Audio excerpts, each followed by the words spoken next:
Hey everyone, welcome to the Spring 2015 North American Challenger Series playoffs. I'm David Frigturley, and alongside me is the most respected man in League of Legends, Aiden Zyrene Moon. Thank you. April Fools, what a freaking chump. After a hard-fought regular season, 4 Challenger teams have made it into the playoffs, and yesterday, the semifinals kicked off. Second place TDK defeated Team Fusion 2-1. TDK are now headed into the Challenger Finals next week on April 8th, and they will face the winner of tonight's match between NME eSports and Final 5. Whoever loses tonight's best of 3 will take on Team Fusion in the third place match on April 7th. At the end of these playoffs, first place will replace Team Coast in the Summer North American LCS. Second and third place will battle Team Dignitas and Winter Fox in the Summer Promotion Tournament for a chance to win their spots. And this season is quickly coming to an end, but it's not too late to join the LCS studio audience this spring.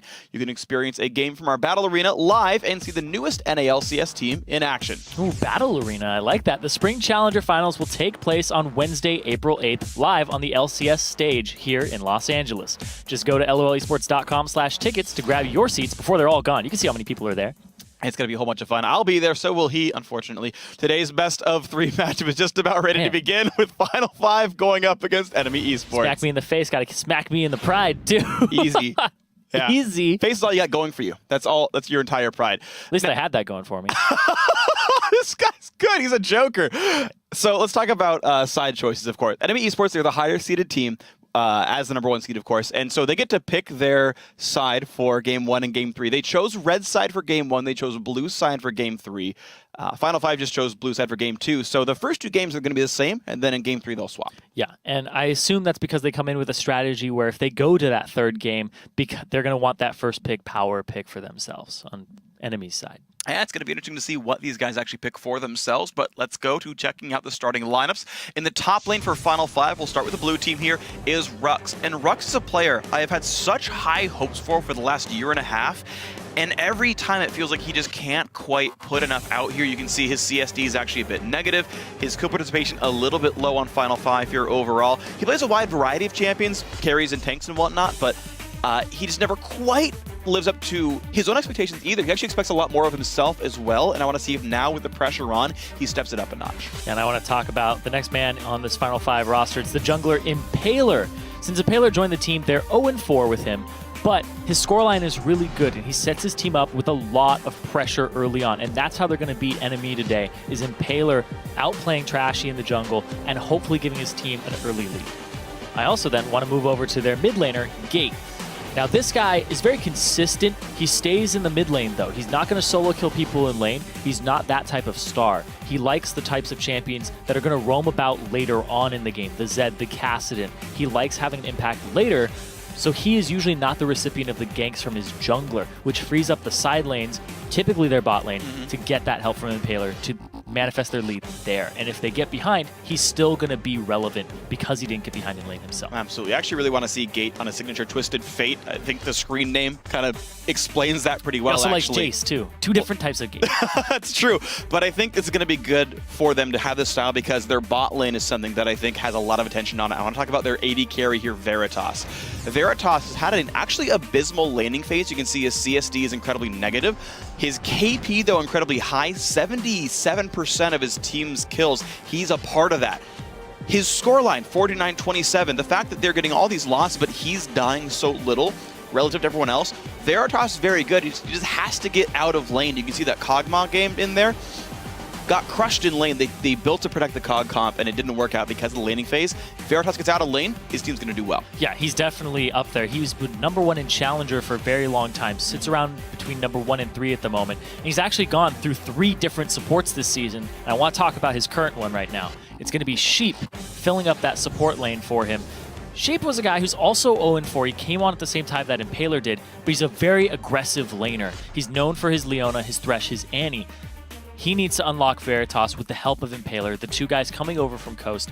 to get that star AD carry into that star power part of the game where he can get that kill participation even higher by having good team fights for it. Yeah, absolutely agree. And I think an overall story of Final 5 is they're just team synergy. They've only played 4 Challenger Series matches with the new lineup with Impaler and Sheep coming over. We'll see if they can keep improving as time goes on. But Final 5, we'll see them in a bit. Going to start talking about the other side, though. NME eSports are starting red side for games 1 and 2. And NME eSports, they're the team favorited to win the entire Challenger Series. They went 9-1 during the regular season. Their top laner, Flares, high-risk player, but it works out for him. You're actually going to notice the entire team has really low kill participation because they solo kill people so often. Yeah, he's another guy that solo kills people in lane, or he'll die in lane and get solo killed. But he'll end up 0-4 on Hecarim, and then he'll start coming back just by split pushing and killing the top laner. It happened against Rux last week. That was the matchup where that went down. So he's up against him again this week. We're going to see more of the same. I don't know.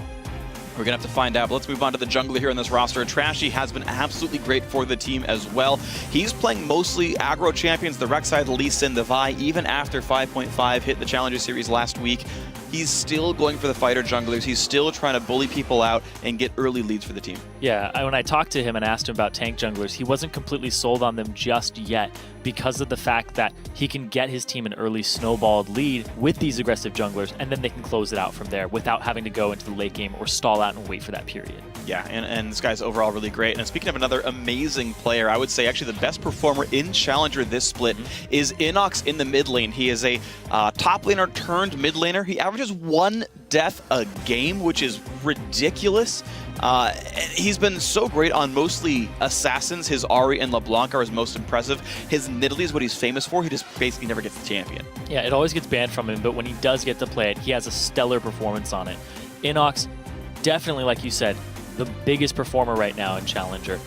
Amazing that he's got such a huge champion pool, and he's so good at all the champions he seems to pull out. The assassin, he's good at the role. I know, exactly. The assassins, the long-range mages, whatever he picks up, he's really, really good on, and he's a threat. Also with Trashy at his side, but he also showed that he could pick up a game when they had the sub of shorter race too. That's true. Inox has been great. Another player who's been absolutely amazing, and the scorelines show it, is their AD carry Otter. Just a lot like Inox, where he just is routinely consistent. You can see even his laning phase is really strong, and I really like when they put him on champions like Tristana, these more early mid-game oriented champions, because they already win the laning phase. He can knock down turrets and get more of a lead for the team with this. Yeah, highest CS differential at 10 out of all the AD carries in the Challenger Series right now. But I want to talk about the other half of the bottom lane. It's Body Drop rounding it out for Otter. This was a guy that was handpicked by Otter, and they both have exactly the same kill participation.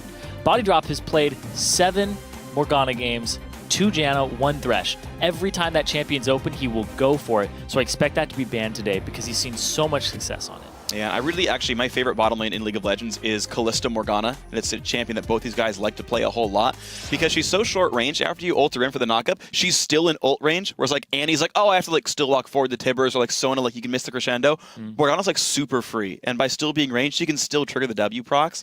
I really want to see that bottom lane. I think it's incredibly strong and incredibly powerful.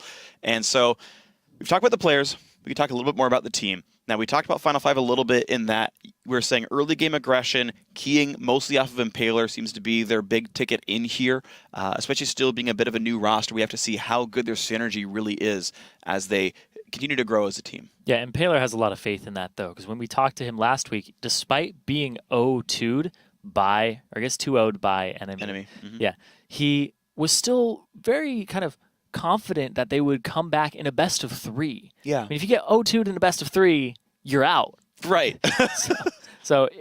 I don't know how much is actually placed on that in terms of like how much he thought that the games being spread out was kind of to their detriment. Yeah. But right now he's going to have to play back-to-back games, and if they can just pivot and champions like very quickly, if they give up a game, it's going to be rough though, because they are big underdogs in this for Final 5. They are massive underdogs, but as we saw over in Europe, I mean, Reason Gaming nearly took out Origin, and they actually won the first game here, despite that being, I would say, almost a more one-sided match on paper than this one. So when it comes to game day, anything can happen. NME eSports, yes, they're the favorites, but it's how you perform when it matters here. You're going to see the first picks and bans coming through. Flares just removing carry top laners. Rumble's gone, Hecarim's gone.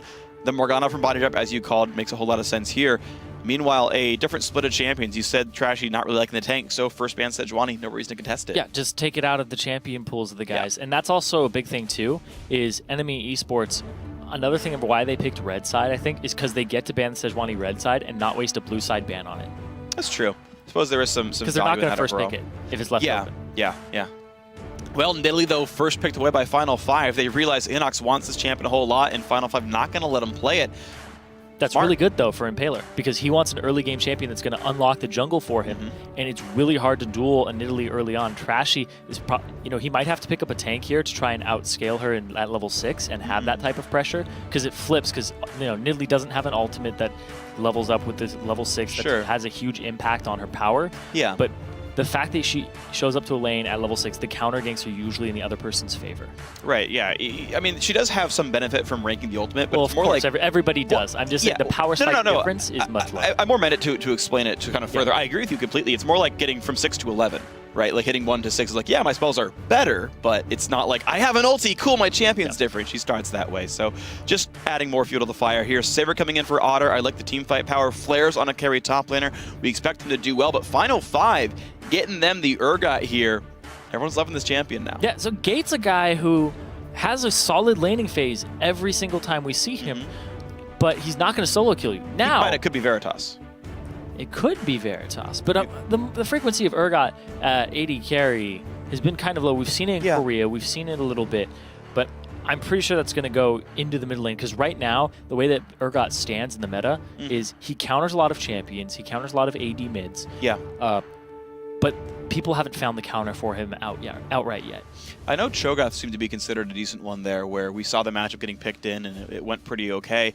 The thing is, the more I think about Urgot and Thresh against Sivir, though, is what do you get a spell shield? You can block the Urgot E, but then you leave yourself open to Thresh. Either way, see what the matchup ends up being. Gragas jungle coming in for a Trashy here, so you're right, we are going to see a tank jungler come in here. We typically see him go Cinderhulk. Tank items, not Magus Burst like we see Cali Trolls play. And Annie support comes in for NME eSports with Morgana banned away. It's another champion that he's really good at engaging on. Yeah. We haven't seen him on it, though. Body Drop has not played a single game of Annie throughout the entire tournament, throughout the 10 games that we've seen him.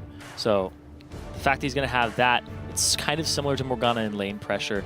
You land a stun. It's a point and click, little bit of a range difference there, but the fact that he'll have that for the lockdown alongside the Sivir means he's not going to play against a Sivir that can spell shield it. Yeah, and the cool thing here, I want to see NME eSports pick a team fighting mid laner. Now, it's 5.6. Victor is actually still disabled right now for a bug on the tournament realm, so we're not going to see the Victor for Inox, but this looks like a big team fight comp. Sivir Annie has hard engage, Flares can play cleanup, Trash can help the engage as well, split the team up, and then create an opportunity for Inox to be the follow-up damage dealer. I want to see what that champion is here as Final 5 lock their lineup. You're right, it is Urgot mid. It's going to be Jinx here for Veritas, and since he seems to team fight so well, they give him a sort of team fight carry type champion, and Rex gets to play a big tank in the top lane where he can be consistent and powerful and set up team fights for Jinx to carry. Yeah, and one of the things about Jinx is if you put resources into her, you're always going to see the payoff of it. Yes, you are. Because if Jinx is even, she's still in a good spot, but then she picks up kills later on, she can come back. But if you set her up for success from the beginning, she's just an absolute terror on the game. Right, it's there's champions like Vayne and Kog'Maw and like Old Trist where like they're going to snowball later on in the game. Jinx actually can be a lane bully. Yeah. She's got so much power early on in the game that it gives you the ability to play just hardcore kill lanes. Now, Kog'Maw comes in for Inox here, and I want to assume it is AP Cog here, and you said, hey, what's the counter to Urgot going to be? How about adding even more range and not being caught out here? Inox on Kog'Maw here is going to be interesting. There is only one tank on the lineup. I'm like seeing the Nidalee and Sion switch back and forth. I expect that to be Impaler's Nidalee. You don't know it for sure, of course. But like AD Cog would not be what I would think this comp needs. No, I don't think they need an AD Cog. It's pretty catchable and like position reverserable. Yeah. So I think it's just going to be a long-range poke champion. I mean, Inox, he loves Nidalee. He played a lot of Xerath in the Challenger Series. This might be another poke comp for him, another poke-type champion. So AP Kog'Maw's laning phase is all about wave clearing with the with the ooze, and Yeah. then eventually getting your ultimate and having a tier, stacking that up, making sure that you can get through it. But against the Urgot, I don't know, Urgot has some good laning presence right now. Absolutely, and the kill pressure of Swap in Italy is a guaranteed dead champion. There's so many easy ways to synergize. We'll see what happens, though, in the early laning phase and beyond that one. Now, guys, with the champions locked in, we want you to tell us who you think is going to win this match. Tweet hashtag F5win or hashtag NME win to @LOL eSports. We will tally your votes in a few minutes, and we'll see who you guys think is going to win throughout this game. NME eSports, once again, coming in huge favorites. Game day is always the important thing, though. Upsets happen all the freaking time, and it is going to be a fun match all the same because the first 20 minutes, I think, will be explosive. It will be a close match, and that's going to determine a lot of this game. Yeah, and also, even though there are new guys onto the roster of Final 5, Impaler and Sheep, they've already had the chance to play against NME. It's not like they're coming in without too late and being like, oh, we don't have experience against this team. How did you guys play against them last time? They were there. So they know some of the map movements that NME are going to make. They have a good feeling of how the players lane when they go up against them. And they have a good idea of what their champion pools are now at this point. So the stage has been set for this confrontation, barring from last week. Well, confrontation in the mid lane. Trading blows early. Ooh. Gates winning this trade, though. 3 Qs in a row. Inox getting destroyed here. It's the ward. All right, great. You should recall, homie. No way to stay in this lane. All right, so standard level 1s in the mid laners show up and put aggressive trinkets down to try to watch rotations. Trashy getting invaded on will not. Oh, man, that was close. Final 5, don't take that one out. And Impaler started W. Pro tip, if you are Nidalee, transforming is an auto attack reset. So you can auto R, and it's an instant 2 hits. Yeah. You can actually instantly kill wards by auto R, auto attack Q in Cougar form. That's true. Auto R, boom Q. Yep. It's very instantaneous. Well, Impaler right here, though. We don't see this almost ever from Jungle Nidalee. Started with traps here. You see Q, it sometimes. You see it sometimes. They want to set up the traps throughout the jungle. Yeah, I've seen a decent amount of Nidalees actually do it. It doesn't hurt your clear that much. Your first clear is just spear, slightly slower. Yeah, and you still get the root and auto attack because it puts on the hunt on them. Right. Let's get to the case here, and Impaler is going to go do some early damage to this Gromp, get a leash from Veritas as Final 5 have lane swapped, and with Veritas leashing, Sheep actually builds the freeze. Looks like the same thing happened, though, for Otter, so 2-on-1 lanes. They had a ward in the top lane, though, so they saw Sheep come into this from enemy's side, so they knew that this was happening, and Body Drop immediately doesn't have to help with the freeze. He goes and he checks the jungle to make sure that the red is there, and that nobody's starting on that side of the map. Looks like Rux will get a nice, easy, quick, clean kill on the Direwolves. And that's going to be fine. Okay. Level 2 Sign, we'll see if he teleports into the lane. It looks like, actually... Yeah, no, the lane will be frozen, but the way that people build freezes right now, the first few waves are actually pretty easy to gain experience off of in the bot lane, and we are going to see Sign TP after all. These things, despite it being a freeze, will die in XP Coming around range. gate. Trashy gets the flash knock up there. Gate flashes away, but guess what? Flares is here, and one more attack's going to do it. Trashy with first blood. That's the early aggression from the enemy. You see, he's not afraid to burn summoner spells to get a summoner spell from Gate and that first blood. That was a flash and a ghost for a flash to kill. That's pretty worth it. +1 summoner for first blood. I'll take that any day of the week. And NME eSports continue to play aggressively. Their dual lanes in the bot lane, they feel pretty fine. They've already got 1 buff. They're trying to take Impaler's buff in the bottom side. And in fact, NME eSports have already set themselves up for a 3 buff here. Yeah, it's pretty easy to, once you kill that mid laner and the jungler comes to hold the lane, you know exactly where that Nidalee is. You can even wait in this bush and see if he tries to come through. I would hope that he doesn't do it there. Impaler's got to know that side of the jungle is not his, but NME eSports not being punished for starting in the north jungle whatsoever. Get a lot out of it. Yeah, we kind of see the minimap scares, but Impaler cues it and says, that shouldn't have died to a javelin. That was injured. Yep. Gets himself some information. They took his red, level 3 off of leeching the minions waves in mid. But the big thing here is the fact that Trashy is now ahead. We also have Flares not suffering from the lack of being in a lane. But Inox is also off the ground here. He still has an aggressive summoner spell available to him, and defensive, of course. Yeah, and it's interesting to seeing how the lanes keep going on, though. As we talk about summoner spells, I want to talk about lane matches as well. See, Flare's been running around the jungle repeatedly as Aurelia for 4 minutes straight here. And the way this lane is set up, Final 5 could shove top lane into the turret and get a lot of turret damage because they're not being opposed at all. You get the same XP denial by letting all the minions die to the turret, but you also get turret damage down, which is just superior than the alternative. And if Relay does show up, you can make it freeze again without much issue, really.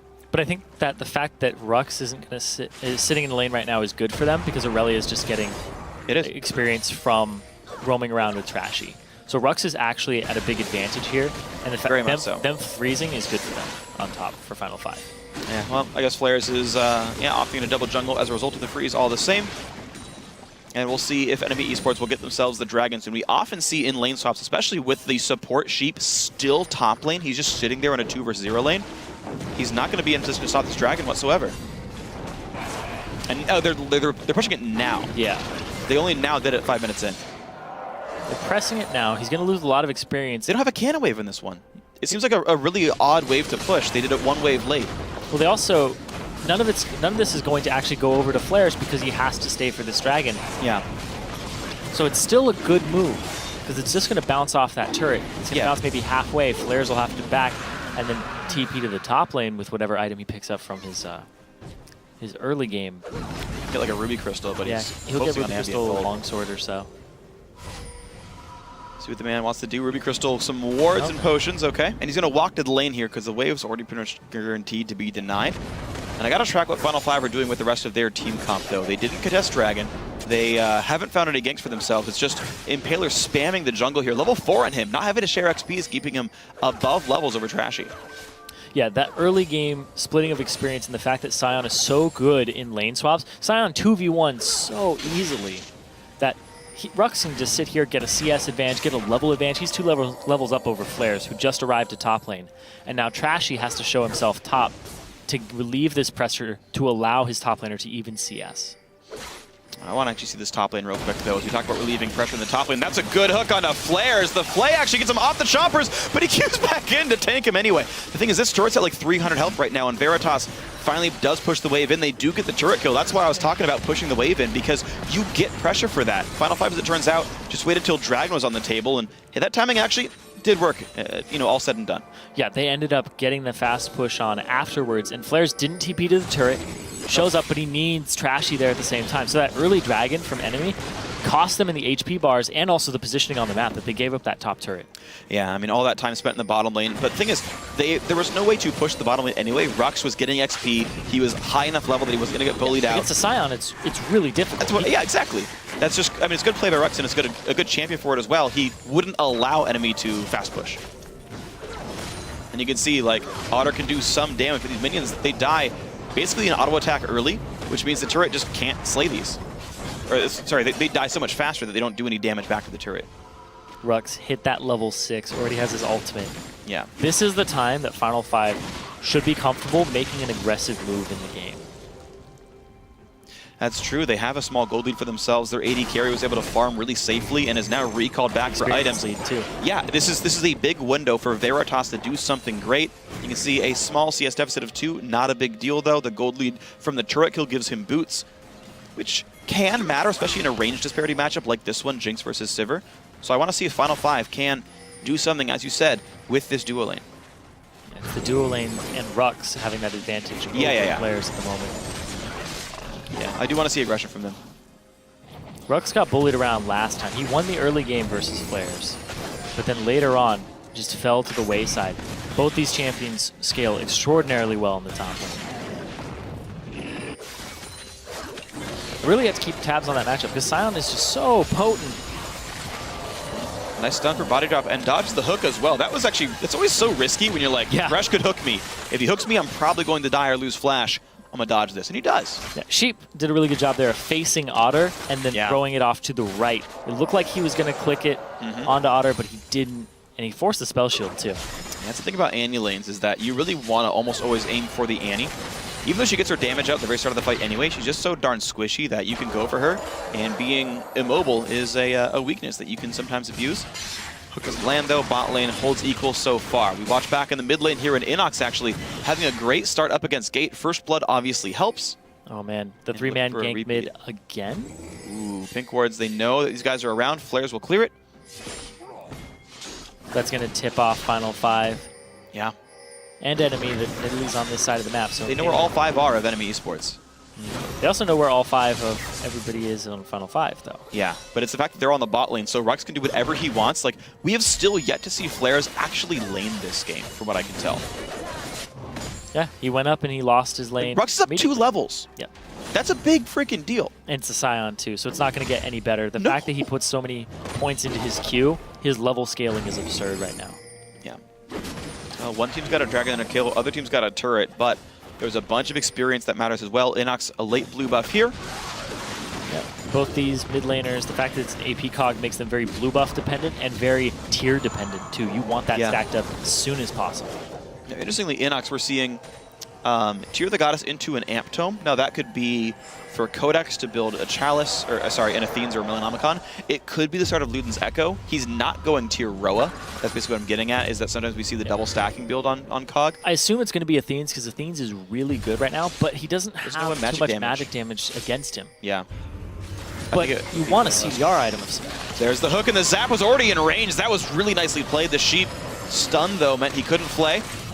And a trade of Otter's ulti and body drops flash is a good thing for Final 5. Yeah, really good. The fact that they don't even blow their flashes or their ultimates means that if they can get the right engage, it's going to be kills falling into Final 5's hands. But both junglers are now in attendance in the bottom lane. He can flash Flay at any time, but Trashy snuck in. Veritas down to half health, has to be afraid. Sheep looking to lantern in. There's the anti-stun, Impaler's in. In comes Gragas, and Trashy gets the kill. Impaler has to flash out, and Body Drop could almost follow this one up for another kill. Not quite going to chase it down, but a great counter gank there by NME eSports. Trashy knew that was coming with them having their summoner spells down on his side. I mean, he already prepared it. Definitely, they prepped it. They swept the bush, they warded it.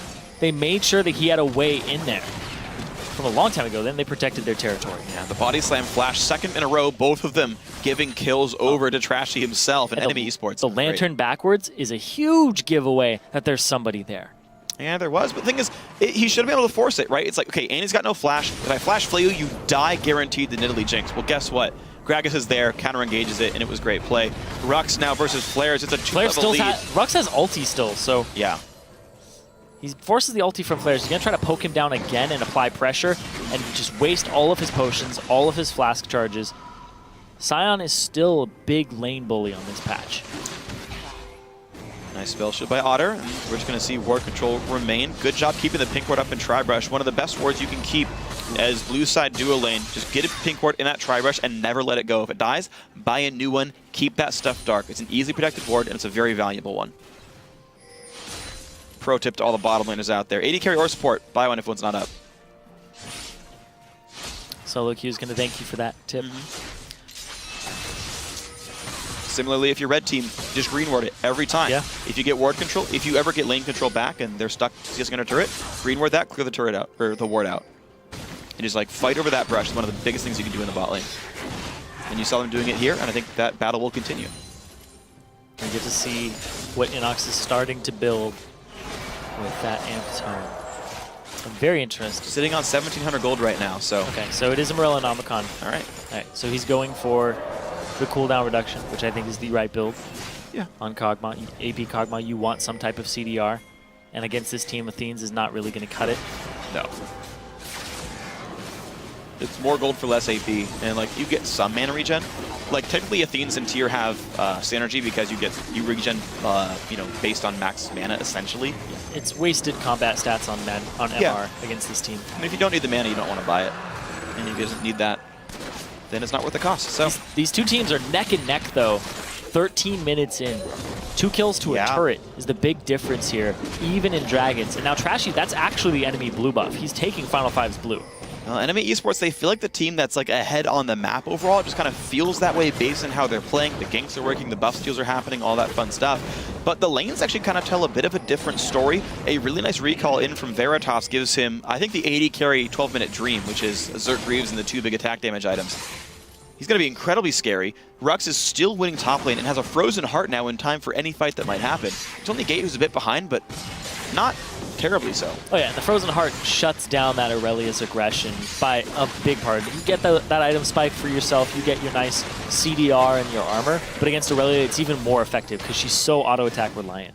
Absolutely, and it's, still no Triforce done yet for her. It's going to be a bit of an uphill road. And here's the thing, too, about the Frozen Heart against Aurelia is this is patch 5.6. Aurelia's Equilibrium Strike has reduced damage, 40 at max rank. It's pretty much 10 per rank has gone down. So it's maxing of the W now that happens on Aurelia. The E-maxing is not as common anymore. Because people used to do it for magic damage traits. I see. So the Frozen Heart's even more effective against Aurelia's.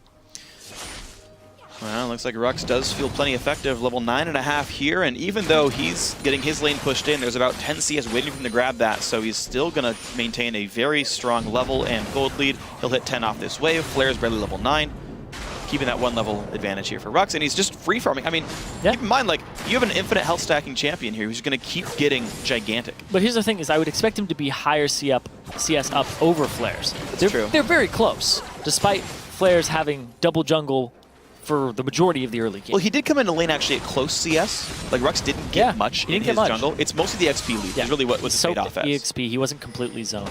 Yeah. And I do actually want to touch on the maxing of E versus W again. Okay. Because it's not I haven't fully exhausted that point yet. You can still max the E if you're getting gank assistance, is the thing. Because it's a very good tool. You want the stun duration. At getting the stun duration, even the slow duration. Sure, that's good too. Is worth it. So it's an actual trade-off now instead of just always maxing E. Seems pretty smart, and so far we're seeing W max Aurelia. DPS going to be a good thing here.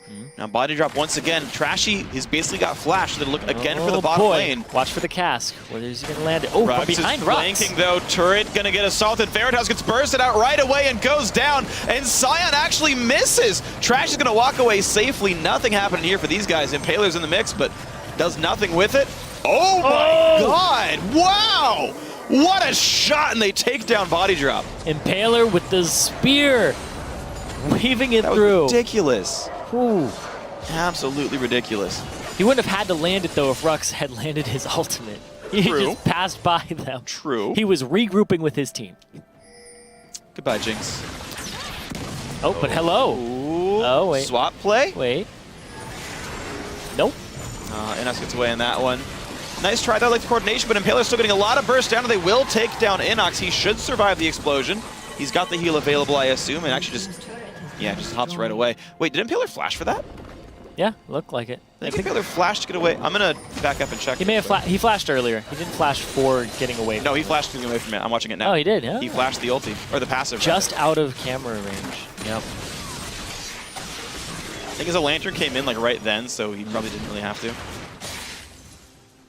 Sometimes you misjudge the damage or you just don't want to risk it. Yep. I mean, it is a level 11 Kog'Maw. Sure. So the amount of, or level 12 Kog'Maw. So the amount of damage he would have done with it is 100 times 25 per level. So 300. 300. Plus 100 is 400. Yeah. Oh, you do the math in your head, and that's what he had. So the swap comes in, but unfortunately, Inox Flash is left. But still, it's a slowed Kog'Maw. A lot of burst comes out from these two. If Impaler was 500 health, he would have lived. Yep. Gotta calculate it in that moment. How often does he really face, a mid lane Cog though, who's over leveled? Oh, Rux comes in, gets one stun. Trashy forced to flash away, but knocks Rux back in. They just turn onto him, and down goes the Sion.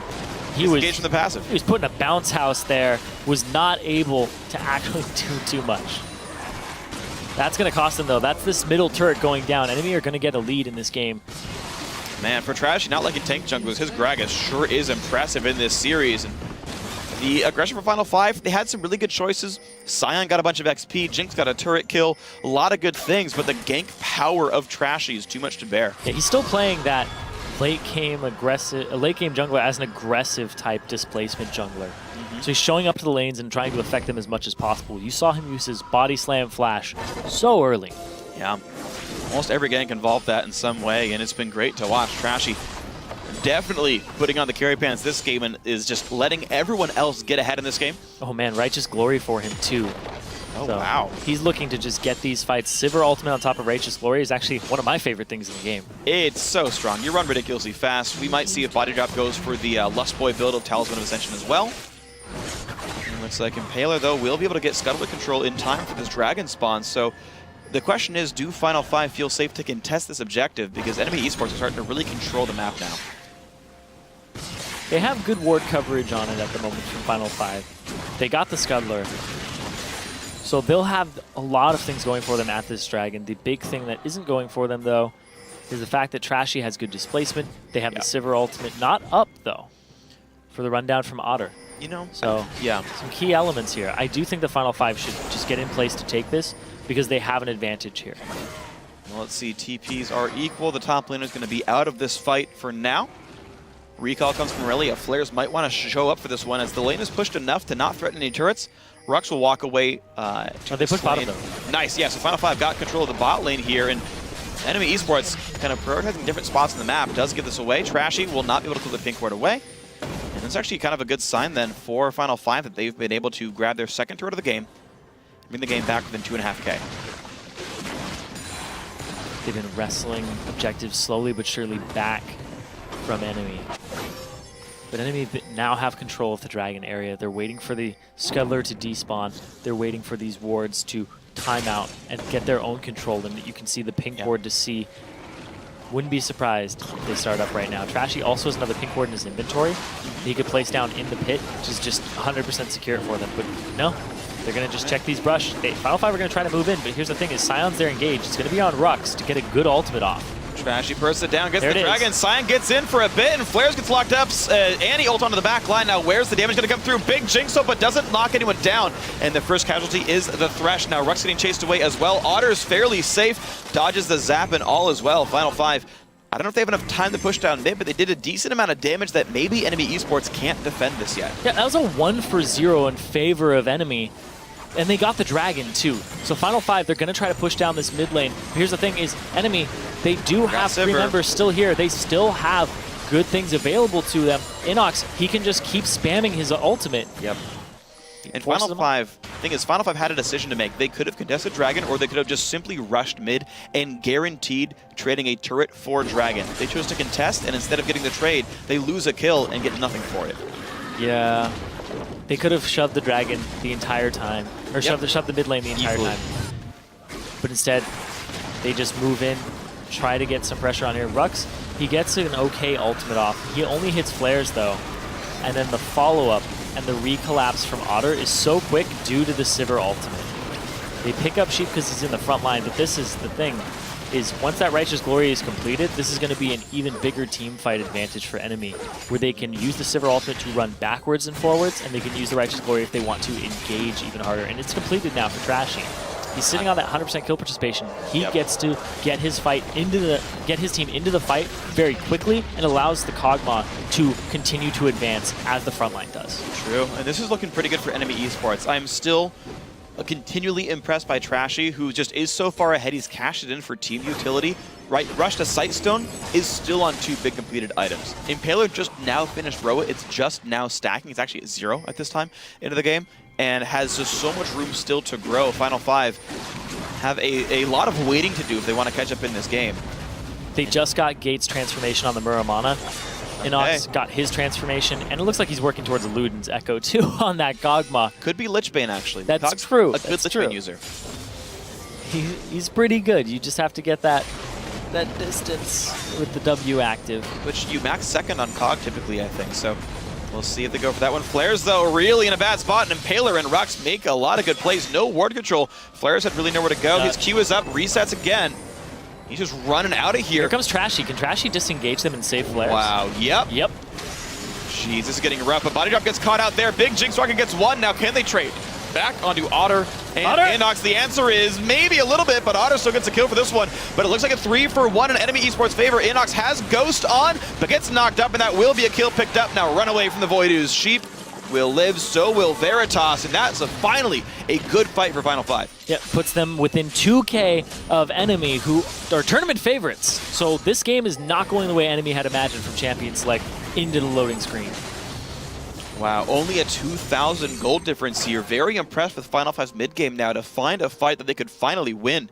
And F5 now looking to get themselves a bit farther ahead in the semifinal.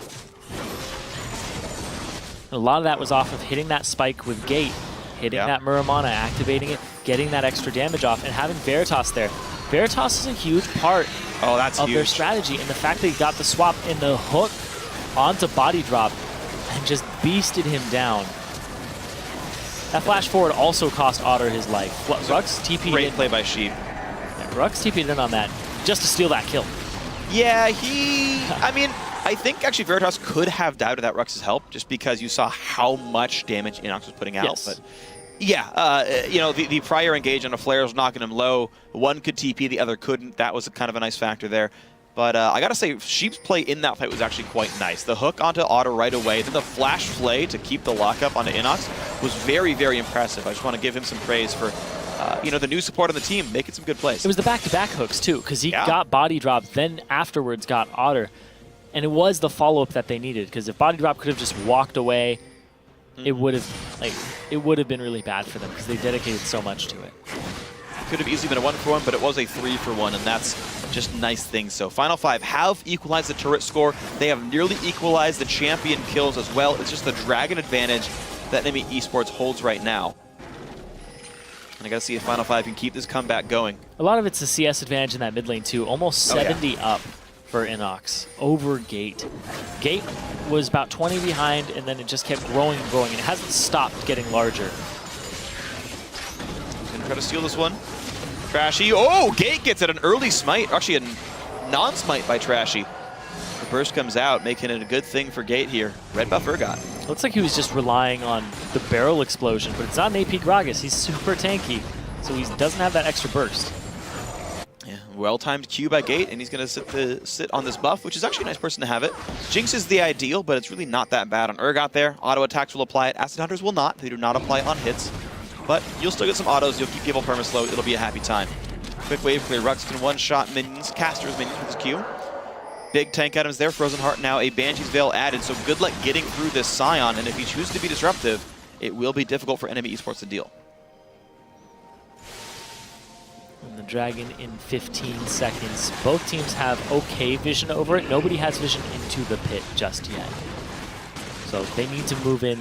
No pink wards in the inventory for Final 5, though. They can't sweep vision. They only have Sheep with 1, 2, the 2, plus the upgraded sweeping lens of body drop. Yeah, well, there's 2 sweepers off cooldown right now that for Final 5. We'll see what they choose to clear away from. They'll catch 1 thanks to the upgrade of Impaler, and they go right for the Dragon right away. You can see, though, Aurelia has teleport. Flares could join, but they will not get there in time. Dragon 2 goes cleanly to Final 5, and they are really clawing their way back into this game. Very quick Dragon there, very decisive call. And also the fact that NME had not set themselves up with proper vision around the pit or in the pit. Yeah. They couldn't see that coming. After it got swept, they were afraid to come in because Flares wants to split push this and cause pressure. Exactly. It's been good. NME eSports, though, they make the play to go to the left-hand side. Final 5 are aware of this, but will they get there in time? All 5 NME eSports are here. They go for the blue buff first. They've got the wave into the turret. Inox will be the last one to the party, but already this turret's taking health. Here comes the Rack ulti. Will they get what they want? Flares will get stunned. The hook's going to be good as well. Flashes out safely, but the re-engage comes in. Nice rocket. Now, where's the follow-up? A bunch of CC comes in. NME eSports going to get away. Sivir ultimate right there, helping them get away. Trashy, popping the Righteous Glory. It only helps you when you're moving towards people. But, you know, in case you want to turn around, it was there, I guess. Who knows? The option was there. Big thing about that was they had to take that fight to get them off the turret, because one thing that this Final 5 roster, or at least this lineup, in terms of what they've drafted, is bad at is wave clear. It's just Jinx. Yeah. They don't have any other types of wave clear. Scion can like yell at minions and press Q, and he's tanky enough that he's not going to get destroyed for it, but it is a riskier wave clear when you could like get Gragas into the team and your life becomes a pain. Yeah, you'll clear a wave if you have both them together, though, very quickly. If you're firing a Jinx rocket on top of whatever Scion has E'd, but Scion, Q, E combined, he has to get both them off, and the Q has to be fully charged for him to clear a wave. Those can all be difficult things. Flares, though, just kind of stylish wave clear, I guess, for him. Spams R. Q actually missed a CS, so it's on cooldown right now. And he... all right, good. So, split push farm is going to Flares a lot, actually. Rux has been getting less and less farm over time. Enemies have been prioritizing gold on Flares. There's Aurelia who's going to get some tank items real soon. Frozen Heart's almost done. The parts of a Banshee's not far away either. Could be a very disruptive and hard to take down Aurelia. And that's the thing, too, is he was also behind in the early game. Yeah. He was down 2 levels. Now he's up in CS, 40 CS. He's down in kills, but the thing is now he's even in experience. They're both hit 14. They're both at the start of 14 as well. Yeah.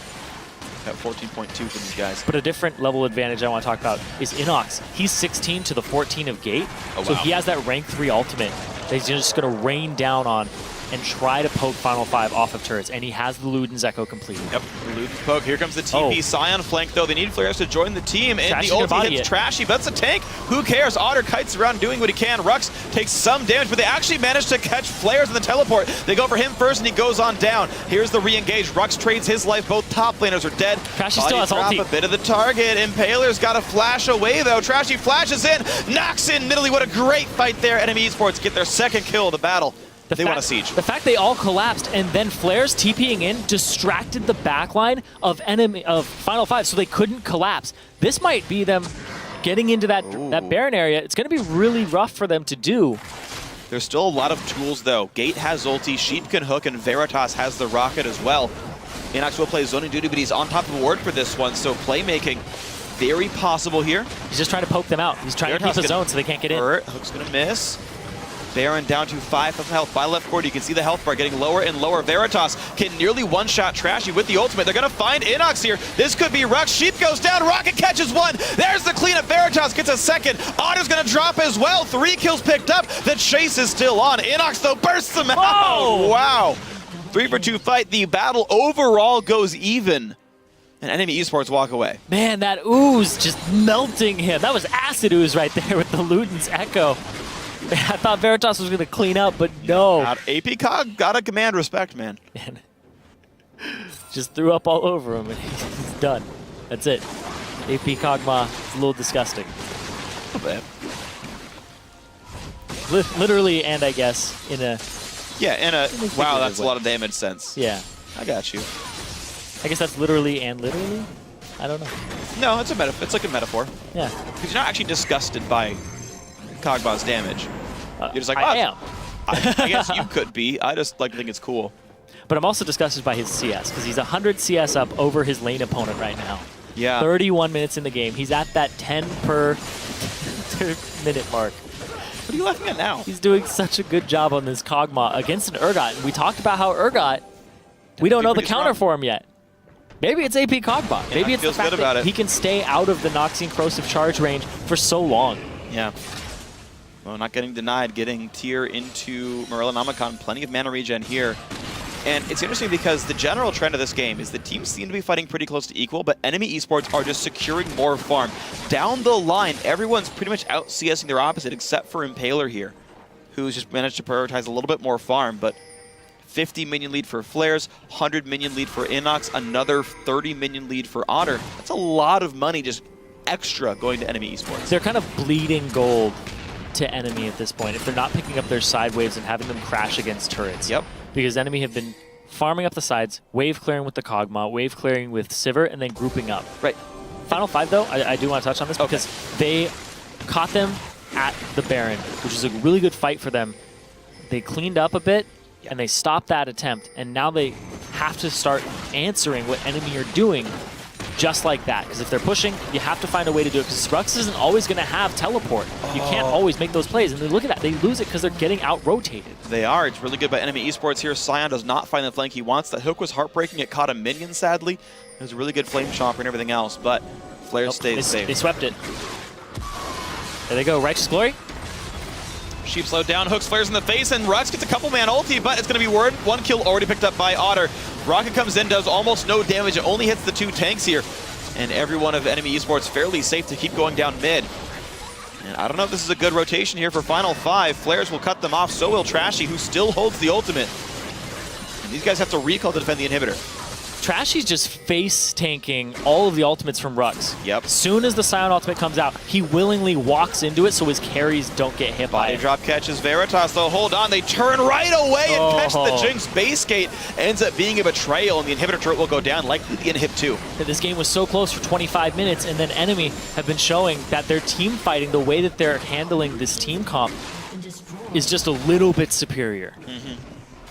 just their overall map play. It's a risk-averse style, but it's paying off where they are prioritizing minion wave control first. We can do other stuff afterwards. And you can see Final 5 slower to realize that a lot of the time. But here's the thing is, when you control the minion waves and Final 5 are lacking wave clear like I touched on, because you really need that Scion and that Jinx grouped up to deal with the waves.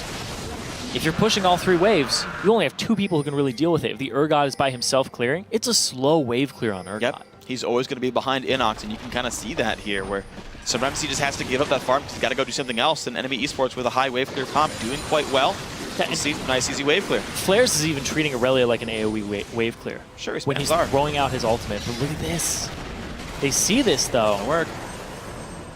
Rex doesn't even click the lantern. Come on. It's right there. He still wants to stay in the front line, just in case. Just in case, I guess. Red buff. Oh. Body drop gets stopped. Okay, so it is worth keeping in mind, though, that a lot of kills have still gone to Veritas. We've talked about how NME eSports are playing the rotations. They've taken down middle inhibitor. Baron probably on the plate pretty soon. But the teamfight power is still here. Rux is still huge. Veritas is at 3 items right now on this Jinx and can break down tanks who don't have a lot of armor items, really. In fact, there are no armor items for Trashy and only really 1 for Flares. So the Jinx potential does exist, but it's going to be still really hard for Final 5. But Gragas is going to take reduced damage just at all for like points. 2 seconds, right? Yeah, it's a decent amount in the team fight when he gets in there. 2.5. Yeah. To be fair, it is a 3.6-second cooldown with his CDR, so like it'll be back up soon. There's a bit of that. See a bunch of damage can be dealt during those windows. The poke, Inox unafraid, really just spamming R and gate, loses some health for it. But Impaler, they have to deal with super minions now. Yep. At the same time, this team already struggled with wave clear. And you can see that NME eSports using that wave clear advantage, using the minion pressure advantage to say, okay, you're all mid. We can see Flares versus Scion in the bot lane. Let's get ward control back. Upgraded sweeper, walk around, get some pink wards down. Easy peasy. They know they are not going to be contested for this, and they just keep getting better and better vision. Now they've got Baron basically blacked out. And it means that when they choose to go for Baron, Final 5 won't know if it's a bait or a rush. The fact they got all that ward coverage out means they can go between middle and top. Yeah. There's nothing for them to take middle, but Final 5 still have to throw people at that mid lane because of the fact that it has no inhibitor and super minions barreling down it. Both TPs to the top, though. We're going to see a fight very soon, very shortly. eSports wants it on this wave. The backline healthy enough to contribute in a battle. A hook on a Trashy. Will that be the one to go for? Gets out, Gate gets ulted, gets jumped on. He will stay alive, though, and Flares gets swapped into the back line. Now, is it going to be enough? Rux buys some time. Otters stays for the inhibitor turret, and they get it. The mid lane's already been pushed in, so it's an easy rotation, and Rux will be the target and gets killed. 1-0, and the inhibitor turret is down. Enemy eSports still inside the base, and that means 2 inhibitors. They just kite backwards. They separate really well, and the fact that Otter's allocating all his damage to the turret and not the team fight, and still Final 5 cannot deal with what enemy are throwing at them is really confusing for me, because the fact that that's a huge amount of damage that's not in the fight. Is Inox really doing that much damage as his AP? Yes. Apparently so. Inox is softening everyone up, and the problem is Final 5 just don't have enough damage to supplement Jinx when she can only hit tanks in the front line, and you're seeing the result of that here. They catch Trashy, they swap Flares, nothing happens to them. And the, wow, great flash done, Sheep's gone, Gate's gone as well. Now do they choose Baron once again, or do they choose the base? Baron once again. I guess you never expect somebody to dodge a hook by flashing into you. What happened here? Trashy going to try to block Impaler's attempts, and he's going to go right in for that one. Flare's now playing zoning duty. Veritas. He's got to be a bit afraid. Ulti's in, catches body drop. Can he get more? It's a difficult question for him. Root's Trashy, but it's going to be hard to kill that tank. Otter gets crit, though, and holy crap, Veritas gets 3. Inox is pretty screwed as well. Flashes away. No Baron attempt available, but Veritas keeps turning up in these Barons. Nidalee, Impaler, they still have him up. They have a tank. Oh my god, they have a tank, they have a smite, and they have a main DPS here at the Baron. It's just Flares. They're losing some magic resistant armor, though, with the Baron damage slowly taking up on these guys. Flare's still around. Doesn't have a lot of mana left. Pokes, Rux tanky, but Impaler's very low. That becomes actually a bit of an issue as Baron continues to whittle down to them. 5,000 health left. Trashy's up in 15. Flares and Inox just have what they've got here. Veritas still getting contested. Flares, the burst comes in, goes for the stun, almost takes him down, but another kill goes in. But minions are knocking down turrets, actually. One has actually fallen.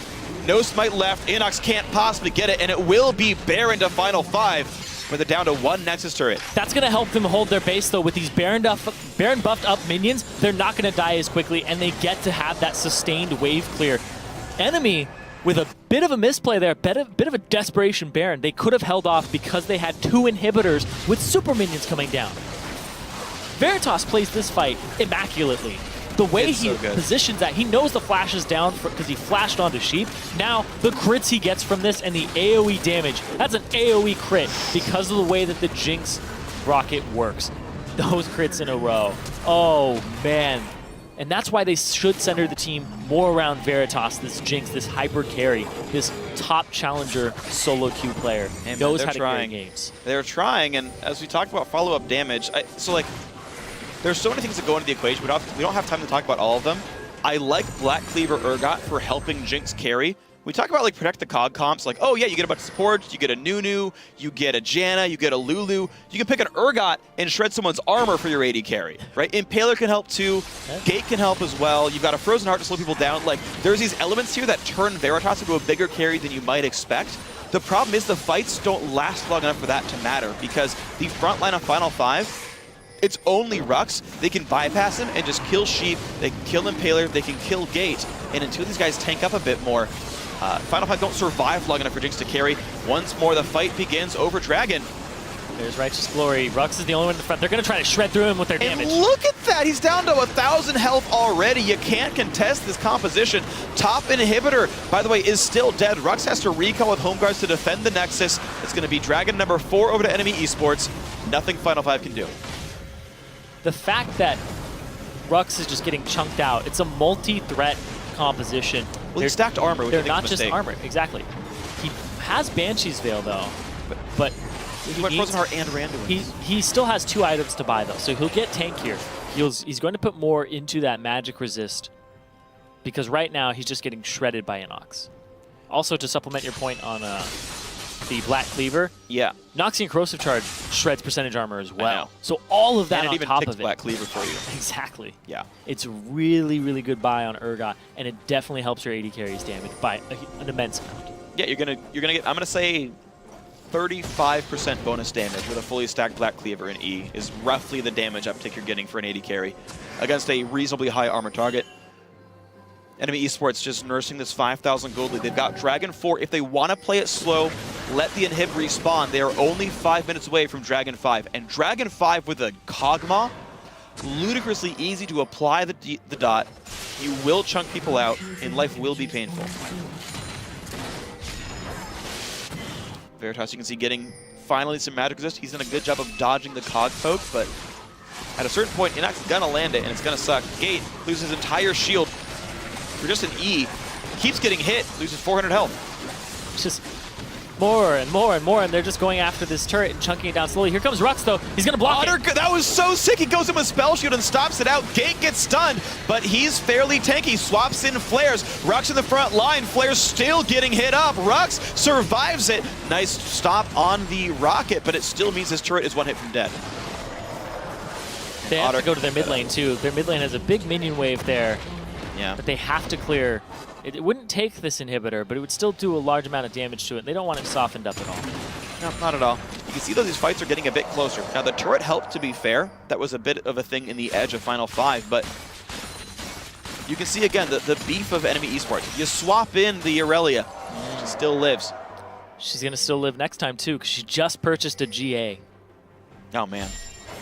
Whoa. Oh, challenger scene, we love our wave clear. Sometimes when I'm Sivir, I attack 3 times and just wait, and I'm just like, watch this ricochet. And it just like kills 17 minions and I just wait as it jumps around. It's a pretty fun situation. Yeah, a lot of money. I do want to see Otter eventually sell Shiv for Phantom Dancer, but that's going to be in a while here. It's not worth the cost of selling and rebuying until he gets the rest of his items upgraded, but just getting damage output because, look, Sion and Urgot, they're getting to that tank point pretty soon. Frozen Heart's not far away. Oh, man. On Gate anymore. Trashy. Those spears hit his belly and they just tickle. They're looking for Gate. He was wave clearing the bottom lane slowly, of course. Gets a lantern, though, thankfully. Trashy can't catch him in time. Nice lantern there by Sheep. Not a nice hook, though, on the backside of it. It's okay, though. And again, Dragon 3 minutes away. NME eSports do not have to push this. They can just purely play for vision control in South Jungle. Yes, Baron's up first, but they don't have to play for it. And Final 5 can't reliably go for Baron themselves either. I don't think. It would be a huge risk to leave your base for Baron. I think you want to wait for one more big item to be done here. It looks like, I think it's Thornmail for Rux. So he's not getting MR. He's not trying to deal with the poke of Inox whatsoever. Well, Maybe it's GA. Inox will also get auto attacks off with % HP magic damage. So yeah, his W does 15% max health per auto. And without building any attack speed items, he's at 1.16 attacks per second. So yeah, it's a good amount of damage. Yeah, it's a really good amount.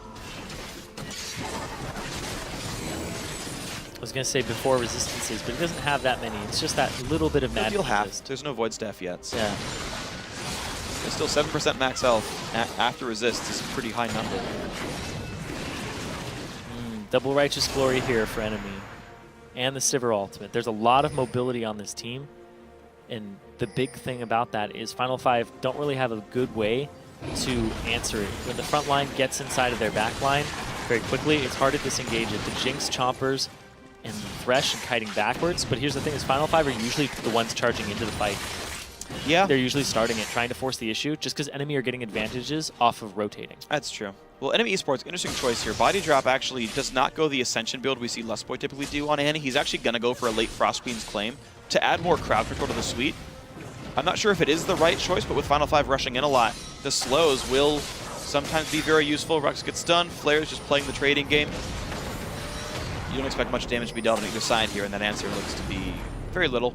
Flair's with a late Rune King, I think, in his build, though. He's got a dagger right now in inventory. That or a Zephyr. Summerelli. He buys a lot of Zephyrs. Yeah. He buys them on Hecarim, too, and not a fan. Okay, Otter out of items. He will be able to eventually now sell for Phantom Answer. Oh, wow, that swap! Oh, QSS. that QSS was really good, yeah. I saw him by the QSS, and I was like, is that for the Thresh hook? I guess it is, but also the suppression from Urgot allows him to break that. Urgot still gets the resistances, though. Sure, he gets some nice stats, but his flash is down for another 4 minutes. Body drop there's goes for the engage, but nice chompers by Veritas buy a bit of time. Sivir to re-engage, flashes, catches the stun on the Sheep, and down goes the support. No, he flashes in time and pops the ulti. Good block by Inox to keep the rocket away from his AD carry. NME eSports, Dragon is up now. They took a fight, they got some damage done back and forth. Sheep's low, but Dragon is theirs for the taking. Baron and Dragon are both up right now. They're going to go send Otter good. by himself. The AD carry can solo this. There isn't actually vision control from Final 5 to know that this is being done. Until it falls, the buff goes on. NME eSports, though, feeling a bit afraid. I think they should because Final 5 are trying to contest. Inox's poke is huge right now. And there it is. That's There's Dragon 5. 50 true damage per second for 3 seconds. Flair's about to find Impaler, Q's in. And Impaler's, I think, gonna die here. There's the slow, one more Q is up now and gets the kill. Gets the kill, the recall's coming in for Final 5. They did not get chased out, but double inhib take is basically a guarantee here. And Inox gonna join the team now as well. 5 versus only 2. Final 5 just have their carry lanes to go and they swap body drop, but no, he stays alive thanks to a stun. Gate gets exploded, Rux in the fight. Veritas forced to run away, can't possibly carry this fight anymore. Dodges a little bit of Cogmod damage, but there's the explosion, there's the shutdown, and finally, after a grueling battle, NME eSports take game 1. One more, and they're in the finals. 47 minutes and 45 seconds is what it took. Yep. Lot longer than what NME were expected to do. And Final 5, considering their last week's performance against NME, they came out swinging here. We had with a very defined game plan. The Urgot pick on blue side. Also, they put a lot of resources into Veritas. 8-4-4 on the Jinx. He was very close to carrying this game. Yeah, he had a pretty good game overall on Jinx. The cleanups were good. Some of that was over-aggression by NME eSports, taking a lot of Barons they really didn't have to. But it was really nice. So, NME eSports, you know, they played the map well as we expect. Yeah. First Dragon, first couple of turrets. No, sorry, first couple of kills, actually. Their ganks, especially from Trashy, so darn good. He made so much happen for the team. Early game lead, all his credit. All his credit, wonderful play. But it was like the Fusion game from yesterday. NME eSports set their sights on Baron, and every single time, basically, it backfired. Yeah. Every single time, Baron backfired for these guys. And they had to fall back to the Dragon Wind condition, which eventually did work. They were lucky that they had put themselves so far ahead when they did that Baron. Yeah. That Baron could have been a comeback there for Veritas. Veritas actually had 19.3 thousand gold, and the highest person on the enemy team was 19.8, 19.7. 19.8, 19.7. He was 500 gold closer. Behind, yeah. Yeah, 500 gold behind. The most farm member of the game.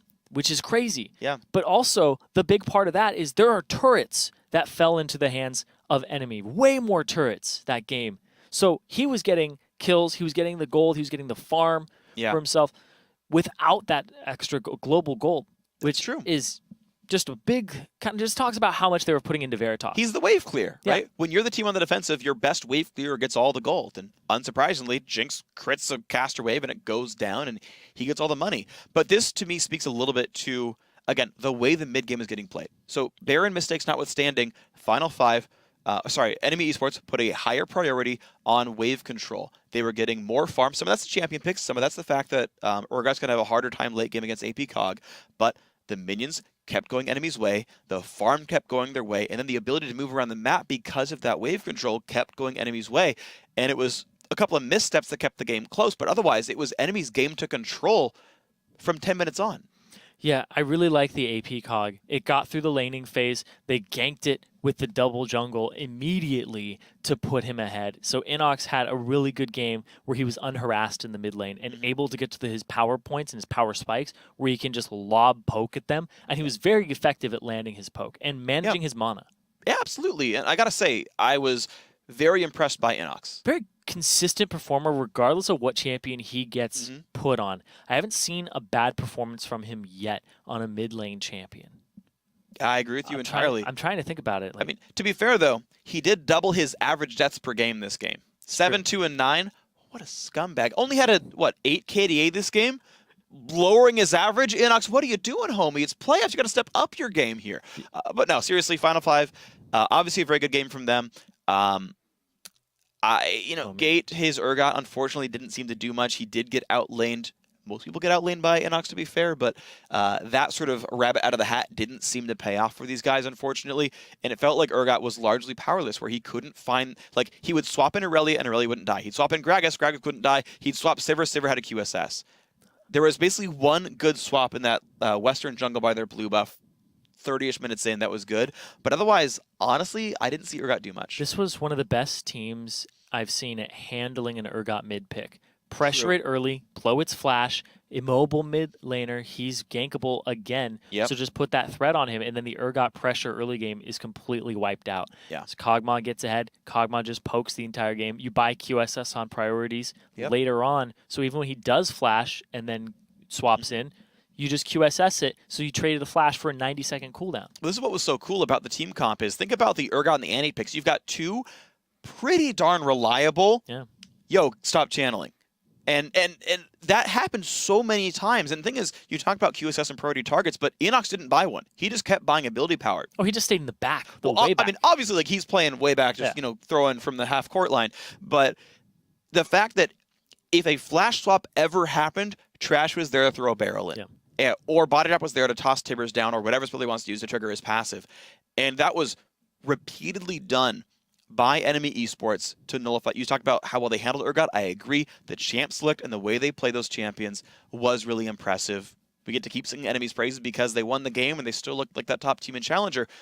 But we have to, commend Final 5 for making it a closer game than we thought. They played the lane swap, I would say, a bit better in terms of getting the turret kills, getting a lot of XP denial. Rux got into lane 2 levels up, got to have an early push lead, but unfortunately Final 5 couldn't keep the pressure up. Enemy eSports did win through, I would say, better mid-game play. Now, guys, we're going to step away for 3.5 minutes while the players get ready for the next champion select. But when we return, Enemy eSports looks to punch their ticket to the championship with one more victory against Final 5. Don't go anywhere.